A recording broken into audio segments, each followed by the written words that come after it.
If you can follow a tutorial perfectly but freeze the moment you try to change something small, then you're not dumb, you're just stuck in passive learning. I'll teach you the simple framework that forces you to make real progress without overwhelm. So before we cover how I would learn game development if I were in your position or I could start over, we need to talk about why tutorials don't work. And that's because tutorials, that's what we call passive learning.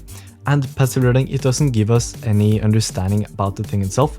It only gives us what we call recognition. So when I started game development, I was just stuck watching all these tutorials. I would watch full project tutorials where there were just many hours of tutorials. I would just follow along. I felt very productive because I could follow along. I could type the code into my own screen and I could get the result in my own project because I was following along step by step. And I thought I was actually understanding the thing, but in reality, I couldn't actually apply it practically. And my definition of actually understanding something thoroughly is that we can actually use something practically. If you can't use something practically in your own project after you watch the tutorial, then you didn't really understand a thing. The only thing you did was to recognize the thing. And this is not something that I came up with. This is just basic learning research. When you do passive learning, like for example watching, not using your own brain, you're going to recognize the thing and you're going to feel like you actually learn it.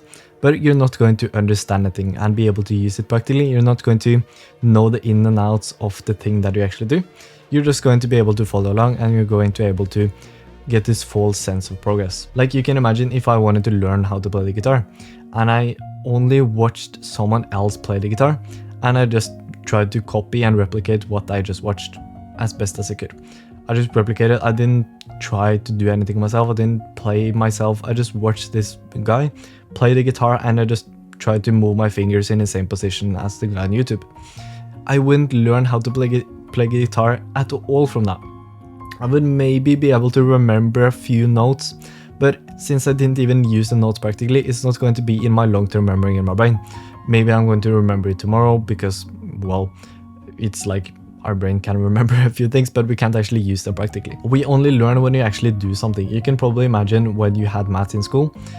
Did you actually learn math by listening to the teacher? Or did you learn math by actually solving the problems yourself? Well, sure, you can get the overview about how you are going to solve problems by listening to the teacher, but the real learning and when you actually understand the thing itself, that comes from actually solving problems yourself when you have these problems and you actually struggle with the thing. It's not even using the calculator, it's not using AI to solve problems, it's actually by struggling and solving the problems yourself. That's how you learn math, and we can apply that to game development as well. Because we only learn by doing. And how do we apply this learn by doing into game development? That's going to be to make small experiments. So when we're making these small experiments, it's going to be like basically one mechanic at a time. And we're going to make these small parts of a game. So a experiment is going to be one mechanic, and one mechanic that's basically going to be a very small part of the game. It can be, for example, that you make a square jump. So it's going to be a jumping mechanic. It can be to make a turret shoot, for example, shoot bullets. It can be to make a simple movement script, for example. It can be these small mechanics, just as small parts of a game. That's going to be our experiment. And we're going to make one experiment at a time, and we're going to break them into very small pieces. So we're going to focus on just learning one line of code and one mechanic at a time. And since we're just doing one mechanic at a time, we're focusing on one line of code at a time. We're actually going to learn these things so much better than just watching a tutorial, because we actually get real world practice with these things that we're actually learning and we're doing. And we're going to remember them and understand them really good, because not only because we use them actively, but like under the hood reason is because we get constant feedback. So when we try to implement something ourselves, we learn by doing, we're going to get feedback. So does this thing work with this thing, for example? How does this thing work if I change this parameter?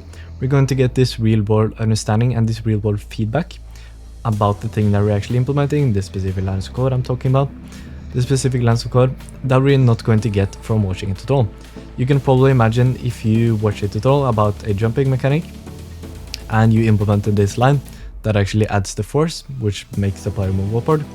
You just write that line of code and you paste in the parameters that the guy on YouTube already has made for you, and you paste it in.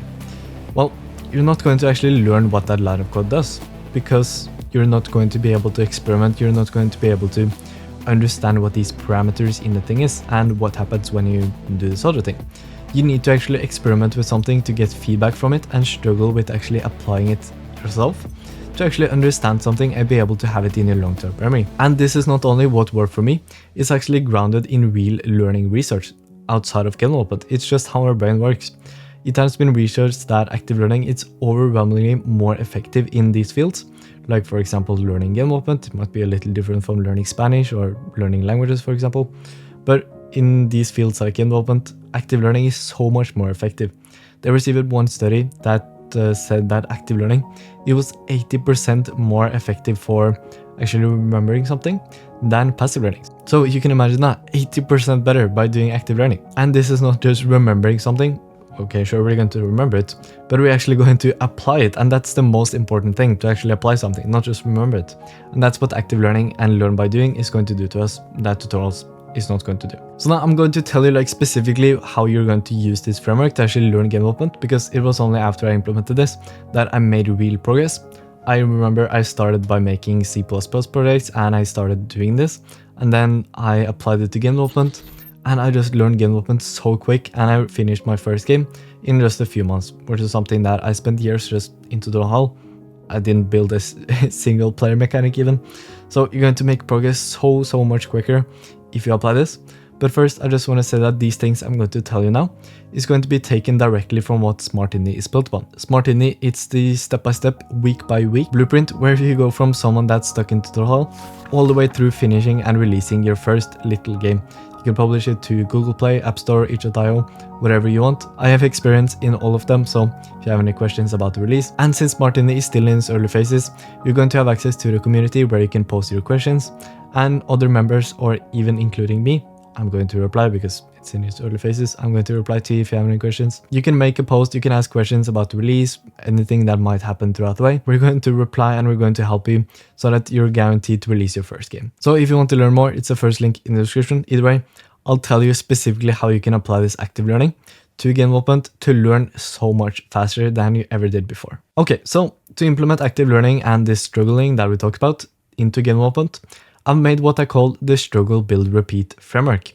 And the struggle, build, repeat framework is basically that we're going to struggle with everything that we implement. When we're building something, we can just seek the solution and ask AI, okay, build this for us.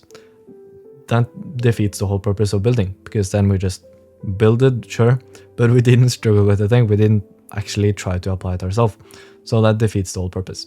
We need to actually struggle with something and restrict our information, because right now we have AI. AI can basically make our whole game for us, but we're not going to learn anything from that. So we need to on purpose restrict our information to actually learn. So you're not going to focus on building right now. You're going to focus on learning. And to focus on learning, we need to restrict your information. So what I want you to do, if you have already watched a few tutorials before, what I want you to do is basically just try to implement a few lines of code that you can remember. I know it's probably going to be very little because tutorials don't work, but try to implement like at least something. It can be a few lines of code that you remember. Doesn't need to be much. After that, you're going to set a very small goal for how you're going to expand on these few lines of code that you actually remembered.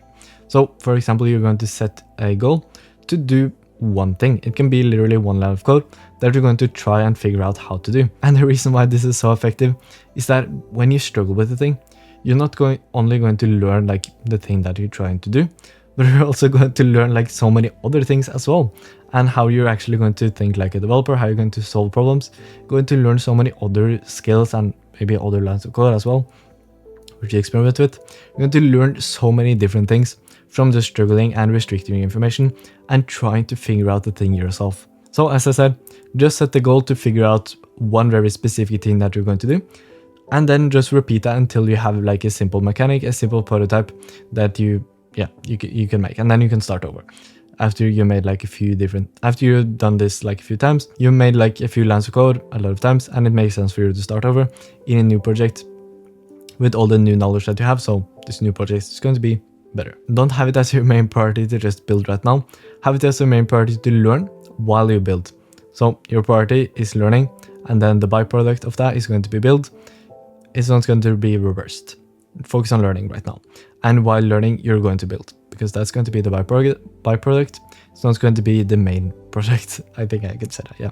The main product. It's not going to be your main focus. But we obviously need to seek new information.